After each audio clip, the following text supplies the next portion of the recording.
ឆាមីឲ្យសរសៃមីនៅស្វិតល្អនិងកោកឆ្ងាញ់រូបមន្តគឺខ្ញុំធ្វើបែបនេះគឺឆ្ងាញ់មែនទែនប្រាប់បងប្អូនណាដែលគាត់ឆាមីទៅរៀងរីកអីអត់សរសៃមីអត់សូវស្វិតផុយអីបងប្អូនអាចធ្វើតាមវិធីសាស្ត្រខ្ញុំបានរូបមន្តនេះមិនមែនជាចុងភៅជំនាញអីទេតែជារូបមន្តប្រចាំខ្លួនខ្ញុំតែម្ដងថ្ងៃនេះខ្ញុំឆាមីចំនួន4កញ្ចប់សម្រាប់ញ៉ាំលេងគ្រឿងផ្សំក៏អត់មានអីច្រើនដែរខ្ញុំឆាជាមួយនឹងមីខ្លាឃ្មុំលឿងនេះគឺពេលដែលយើងឆាទៅសាច់មីគឺស្វិតល្អបន្លែគឺខ្ញុំដាក់តកួនចិនបងប្អូនអាចដាក់ជាតកួនខ្មែរយើងក៏បានឈូសឲ្យជាសរសៃក៏កាន់តែឆ្ងាញ់ឬមួយក៏បងប្អូនអាចដាក់បន្លែអីផ្សេងតាមចំណង់ចំណូលចិត្តសម្រាប់ឆាមីលើកនេះគឺខ្ញុំឆាតែជាមួយនឹងប្រហិតសាច់គោខ្មែរយើងតែប៉ុណ្ណោះអត់មានដាក់សាច់គោឬមួយក៏ពងទាអីទេបន្ទាប់ពីខ្ញុំហែកមីយកវាទៅត្រាំទឹកគឺត្រាំអត់យូរទេកុំត្រាំយូរពេកបើមិនជាយើងត្រាំយូរពេកធ្វើឲ្យសរសៃមីរបស់យើងគឺវាផុយយើងត្រាំវាមកលក្ខណៈថាជោគទឹកបន្តិចហើយលើកឡើងមកយើងត្រាំជាមួយនឹងទឹកក្តៅបន្ទាប់មកខ្ញុំក៏ចាប់ផ្ដើមបំពងប្រហិតសាច់គោយើងសាច់គោនេះគឺយើងអាចបំពងវាឲ្យឡើងក្រហមបែបនេះក៏បានឬមួយក៏រៀងអត់សូវឆ្អិនជាងនេះក៏បានដូចគ្នាដោយសារតែសាច់គោគឺវាឆ្អិនស្រាប់រួចទៅហើយពេលដែលគេធ្វើគេដាក់ជាមួយនឹងទឹកក្តៅហើយណាមួយសាច់គោយើងអាចញ៉ាំរបៀបថានៅអត់សូវឆ្អិនក៏បានដែរអត់ដូចជាសាច់ជ្រូកឬមួយក៏សាច់អីផ្សេងទេប្រហិតយើងបំពងឆ្អិនរួចរាល់ហើយខ្ញុំលើកដួសវាទុកម្ដុំសិនហើយបន្ទាប់មកខ្ញុំចាប់ផ្ដើមបំពងខ្ទឹមសដាក់ស្ករត្នោតចូល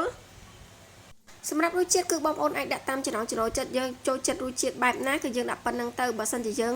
ធ្វើទឹកត្រីផ្អែមពីលើម្តងទៀតគឺយើងបន្ថយគ្រឿងប្រៃដើម្បីពេលដែលយើងដាក់ទឹកត្រីផ្អែមទៅកុំឲ្យវាប្រៃដិតពេកបើមិនជាបងប្អូនធ្វើដូចខ្ញុំនេះគឺខ្ញុំអត់មានដាក់ធ្វើទឹកត្រីប្រៃទឹកត្រីផ្អែមដាក់ពីលើទៀតទេស្រូបពីលើទៀតទេគឺខ្ញុំញ៉ាំប៉ុណ្្នឹងយកមកល្មមតែម្ដងតែការធ្វើគឺយើងមានច្រើនរបៀបសូម្បីតែខ្ញុំផ្ទាល់តែម្ដងក៏ពេលខ្លះខ្ញុំឆាបែបនេះបែបនោះផ្សេងគ្នាពេលខ្លះក៏ខ្ញុំធ្វើទឹកត្រីស្រូបពីលើពេលខ្លះទៀតក៏ខ្ញុំយក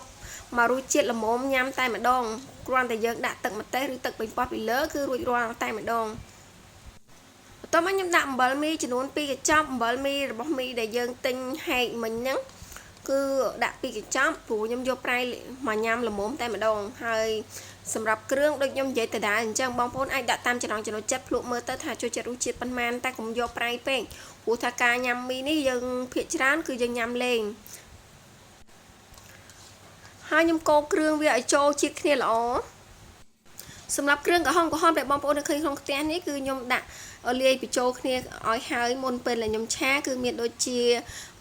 ទឹកប៉េងប៉ោះទឹកម្ទេសស្ករប៊ីចេងក៏ដូចជាលួចប្រេងខ្យងបន្តិចដែរខ្ញុំដាក់រួចរាល់ហើយនៅក្នុងទឹកសុសដែលដំបូងហ្នឹងគឺខ្ញុំចាក់ចូលតែម្ដងបន្ទាប់មកខ្ញុំភ្លក់មើលថាវាផ្អែមប្រៃល្មមដែលខ្ញុំត្រូវការហើយឬនៅបើត្រូវការយើងល្មមហើយខ្ញុំចាប់ផ្ដើមដាក់តកួនចូលយើងកូរវាមកស្លោកល្មមបន្ទាប់មកបានខ្ញុំចាប់ផ្ដើមដាក់មីចូលសម្រាប់មីនេះខ្ញុំស្រុះជាមួយនឹងទឹកក្តៅបន្តិចដើម្បីដូចនៅក្នុងវីដេអូនេះអញ្ចឹងបងប្អូនមើលទៅឃើញថាសភាពមីរបស់យើងគឺនៅស្វិតល្អមីខ្ញុំឆាគឺមានចំនួន4កញ្ចប់ហើយតកួនខ្ញុំដាក់ចំនួនប៉ុណ្ណឹងបងប្អូនអាចដាក់តាមចំណង់ចំណូលចិត្តបើសិនជាចូលចិត្តបន្លែច្រើនអាចបន្ថែមបន្លែពីលើនឹងបានខ្ញុំមានបន្លែប៉ុន្មានគឺខ្ញុំដាក់ប៉ុណ្ណឹងអញ្ចឹងណាតាមជាក់ស្ដែងព្រោះអត់ចង់ទៅទិញអីទៀតហើយមើលទៅក៏វាល្មមដែរបន្ទាប់មកចូលជាតិល្អហើយខ្ញុំចាប់ផ្ដើមដាក់ប្រហិតដែលខ្ញុំចៀនឆ្អិនបងប្អូនទុកមុនហ្នឹងចាក់ចូលតែម្ដងមីឆាយើងបានឆ្អិនរួចរាល់អស់ហើយបងប្អូនអាចចៀនពងទាជាប់ភ្នៅដាក់ពីលើមកតង់ទៀតឬតែឆ្ងាញ់តែម្ដងសរសៃមីឃើញថាវាស្វិតល្អខ្ញុំចូលចិត្តហូបមីដែលឆាស្វិតអញ្ចឹងបងប្អូនហើយកោកឆ្ងាញ់ហើយលក្ខណៈថាដូចឆាមីបឋមអញ្ចឹងបងប្អូនដូចយើងរៀននៅសាលាបឋមអីគឺមីនេះគឺ